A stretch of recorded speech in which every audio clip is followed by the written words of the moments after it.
Hello friend, कैसे हो आप? उम्मीद करता हूँ अच्छे होंगे। चलो आज एक नए टॉपिक के साथ शुरुआत करते हैं। तो आज हमारे पास टॉपिक है टेंस। क्या टॉपिक है हमारे पास? टेंस। आपने इसका नाम सभी ने सुना होगा और ये आप एक ऐसा वर्ड है कि आपको कभी भी पीछे नहीं छोड़ने, चाहे आप 10th में हो, 9th में हो, 11th में हो, 12th में हो, ग्रेजुएशन कर लो, कहीं भी पहुंचे हो, ये आपका पीछा नहीं छोड़ा और आपको परेशान कर रहा है। तो आज हम इसकी रूट कॉज देखेंगे, एक्चुअल में है वर्ड क्या है। तो देखो, जैसे मैंने आपको बताया, जैसे आपको पता है खुद भी कि कोई भी वर्ड हो उसका अपने आप में मीनिंग होता है। तो सेम चीज़ अभी अपने आप में मीनिंग रखता है। तो अगर हम इसकी टेंस की बात करें, इसके मीनिंग की, तो इसका मीनिंग होता है टाइम। क्या मीनिंग होता है इसका? टाइम। या फिर हम बोल सकते हैं एरा, या फिर हम बोल सकते हैं पीरियड, मतलब काल। क्या मतलब हुआ? काल, ये समय। टेंस क्या है? तो आप ये कहोगे कि टेंस तो एक टाइम ही है। जी हाँ, टेंस टाइम तो है, बट इनमें दोनों में क्या है? डिफरेंस है। दोनों में क्या डिफरेंस है? फिर डिफरेंस को समझेंगे थोड़ा सा। देखो, अगर हम टाइम की बात करें तो आपको पता है टाइम एक हमें प्रकृति ने दिया है। किसने दिया है? प्रकृति ने दिया है। ये गॉड गिफ्टेड है। तो ये टाइम किसी ने बनाया तो है नहीं। तो टाइम क्या है हमारा? एक नेचुरल है। क्या है? नेचुरल। अगर हम बात करें टेंस की, तो टेंस तो किसी ने बनाया, आपको पता ही है। तो टेंस क्या है आपका? जब किसी ने व्यक्ति ने बनाया तो मैन मेड हो गया। तो ये आपका इसमें डिफरेंस हो गया कि टेंस क्या है हमारा? मैन मेड है और टाइम हमारा नेचुरल है। तो आपको देखो, इसका बेसिक कंसेप्ट समझेंगे एक्चुअल में है क्या टाइम। ये तो पता चल गया कि अब जब हम टेंस पढ़ेंगे तो उसमें टाइम की बात करेंगे। क्लियर है? बेसिकली टेंस 3 प्रकार के होते हैं। कितने प्रकार के होते हैं? 3 प्रकार के। या तो समय इंसान का बीत गया होता है, बीत गया समय। समय तो पढ़ रहे हैं हम टेंस में। तो समय या तो बीत गया होता है इंसान का, तो बीत जाता है तो हम उसे पास्ट बोल देते हैं, हमें पास्ट है इंसान का। या फिर हम प्रेजेंट, जिस चीज को एक्सपीरियंस कर रहे होते हैं उसे हम प्रेजेंट बोल देते हैं, जो समय चल रहा है। या फिर इंसान का फ्यूचर होता है। ये 3 ही तरह के तो होता है। तो हम एक हमारे पास पास्ट टेंस होता है, एक होता है प्रेजेंट और एक होता है फ्यूचर। पास्ट मतलब जो बीत गया, प्रेजेंट जो चल रहा है, फ्यूचर जो आने वाला है। अगर हम हिंदी मीनिंग देखें तो इसे बोल देंगे हम भूतकाल, और इसकी बात करें तो इसे वर्तमान काल बोल देंगे, और इसकी बात करें तो भविष्य बोल देंगे, तो भविष्य काल। तो बेसिक सा ये है कि टेंस हमारे पास 3 प्रकार के होते हैं, प्रेजेंट, पास्ट और फ्यूचर। क्लियर है? बेसिकली इनके भी क्या होते हैं? 4-4 भाग होते हैं। इनके भी 4-4 भाग होते हैं। एक भाग होता है हमारा इंडेफिनिट।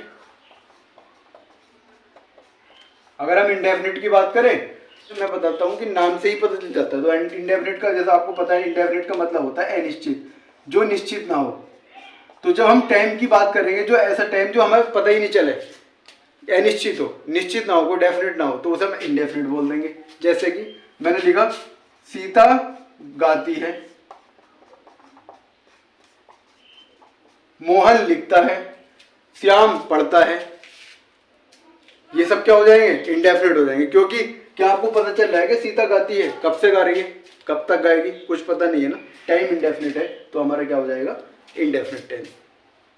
अब चाहे वो प्रेजेंट में होगा तो प्रेजेंट का इंडेफिनिट हो जाएगा, और बात बीते हुए समय की कर रहे होंगे तो पास्ट का इंडेफिनिट हो जाएगा, और आने वाले समय की कर रहे होंगे तो फ्यूचर का इंडेफिनिट हो जाएगा। सेम सेकंड की बात करते हैं। सेकंड होता है हमारा कॉन्टिन्यूअस। क्या होता है? कॉन्टिन्यूअस।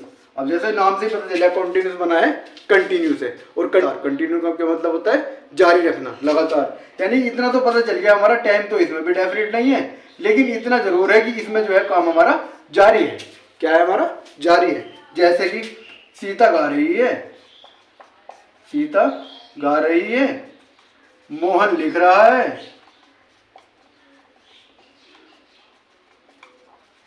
श्याम पढ़ रहा है। ये सब क्या हो जाएंगे हमारे? यानी कि इसमें क्या पता चल रहा है? हमारा काम हो रहा है, यानी कि काम क्या है? जारी है। तो हमें उसे क्या बोल देंगे? Continuous tense. अब देखो, काम अगर पास्ट का होगा तो पास्ट में कर देंगे, अगर पास्ट में जारी रहा होगा तो पास्ट का हो जाएगा पास्ट कंटिन्यूअस, अगर प्रेजेंट में जारी रहा होगा तो प्रेजेंट का हो जाएगा, और अगर फ्यूचर में जारी रहेगा तो फ्यूचर का हो जाएगा। क्लियर है? सेकंड टाइप हो गया। अगर हम थर्ड टाइप की बात करें तो थर्ड टाइप होता है हमारा परफेक्ट। अब आपको ही पता है कि जब, जैसे मैंने बताया, नाम से ही पता चल जाए परफेक्ट का। आपको पता है परफेक्ट हम किसे बोलेंगे? जो परफेक्ट होता है, जो कंप्लीट होता है अपने आप में। तो कंप्लीट इसका मीनिंग होता है, यानी इसमें हमें क्या पता चलेगा, काम कंप्लीट हो चुका है। जैसे कि सीता गा चुकी है, मोहन लिख चुका है, रोहन पढ़ चुका है। तो इसमें मतलब हमें क्या पता चल रहा है कि काम कंप्लीट हो चुका है। तो इसमें इसे क्या बोल देंगे हम, परफेक्ट टेंस बोल देंगे। क्लियर है। अब देखो ऐसे ही हमारा लास्ट आता है परफेक्ट कॉन्टिन्यूअस। क्या आता है हमारा लास्ट, परफेक्ट कॉन्टिन्यूअस। अब देखो परफेक्ट कॉन्टिन्यूअस से भी नाम से पता चल जाए, देखो परफेक्ट तो है, जैसे मैंने बोला परफेक्ट कॉन्टिन्यूअस यानी काम कुछ हो गया है, परफेक्ट तो है लेकिन अभी भी क्या है, यहाँ से हमारा जारी है। जैसे कि एग्जांपल मान लो कोई पढ़ा रहा है तो 1 घंटे से पढ़ा रहा है, तो 1 घंटा तो हो गया उसे और अभी भी जारी है, तो यानी कि क्या हो जाएगा, परफेक्ट तो है वो और साथ साथ में हमारा क्या है, कंटिन्यू भी है, लगातार भी है, यानी कि कंटिन्यूस भी है। क्लियर है। जैसे मोहन पिछले 2 घंटे से पढ़ रहा है, सीता 2 घंटे से खाना बना रही है, मोहन पिछले 1 घंटे से पढ़ाई कर रहा है, पिछले 2 घंटे से गाना गा रही है। तो ये सब क्या हो जाएंगे, मतलब गाना गा रही है, मतलब 2 घंटे का काम तो कर लिया और आगे का अभी भी जारी है। 1 घंटे का काम तो कर लिया, आगे अभी भी जारी है। ऐसी कोई किताब पढ़ तो रहा है, 1 घंटे तक तो पढ़ ली उसने, आगे भी जारी है। कोई पढ़ा तो रहा है 1 घंटे तक और आगे भी उसका काम जारी है। तो ये हो जाएगा हमारा परफेक्ट कॉन्टिन्यूअस, यानी परफेक्ट तो है लेकिन जारी भी है। क्लियर है। तो ये हमारे इसके क्या होते हैं, 4 भाग होते हैं। अब जैसे अगर हमारा पास्ट का होगा तो पास्ट इंडेफिनिट हो जाएगा, अगर पास्ट की प्रेजेंट का होगा तो प्रेजेंट इंडेफिनिट हो जाएगा और फ्यूचर का होगा तो फ्यूचर इंडेफिनिट हो जाएगा। ऐसी हमारा कॉन्टिन्यूअस का भी है और ऐसी परफेक्ट का भी है और ऐसी परफेक्ट कॉन्टिन्यूअस का भी है। जो उनसे कभी होगा उसके हिसाब से, यानी बीत गया समय होगा, बीत गए इंडेफिनिट की बात कर रहे होगे तो पास्ट इंडेफिनिट कह देंगे, और अगर प्रेजेंट के कोई काम होगा उसके इंडेफिनिट की बात कर रहे होंगे प्रेजेंट इंडेफिनिट, और पास्टर का होगा तो फ्यूचर इंडेफिनिट। क्लियर है। तो हो गया हमारा टेंस का बेसिक कंसेप्ट।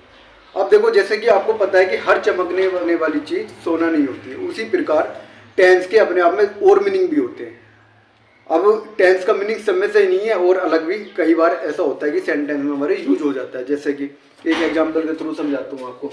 टेंस जब नाउन होगा, क्या होगा, नाउन, तो आएगा इसका मीनिंग टाइम, एरा और पीरियड। लेकिन जब हम टेंस की बात करते हैं और इसका मीनिंग एडजेक्टिव में निकलता है, किस चीज में निकलता है, एडजेक्टिव में, यानी कि जब ये किसी की विशेषता बताता है तो इसका यहाँ पर मीनिंग चेंज हो जाता है। इसका मीनिंग क्या हो जाता है, चेंज हो जाता है। क्या मीनिंग हो जाता है इसका, तनावग्रस्त। क्या मीनिंग हो जाता है, तनावग्रस्त, यानी कि कोई चीज तनाव में होना।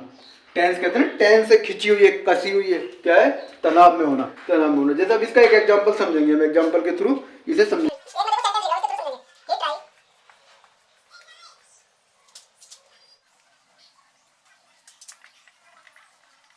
जैसे मैंने लिखा he try to relax his tense muscle.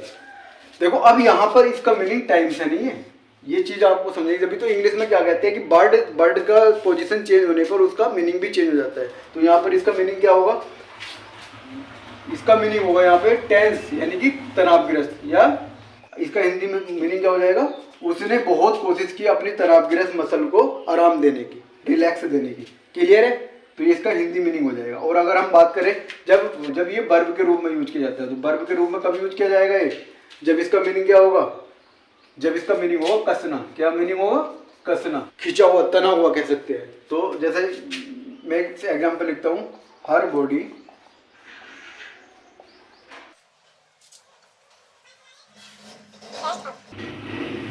उसका शरीर तन गया, मतलब खिंच गया।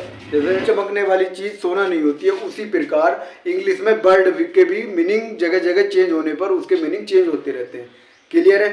तो आई होप, आशा करता हूँ आपको वीडियो समझ में आई होगी। तो आपको मिलते हैं नेक्स्ट वीडियो में, तब तक के लिए goodbye, thanks for watching, keep learning. सीखते रहिए, मुस्कुराते रहिए।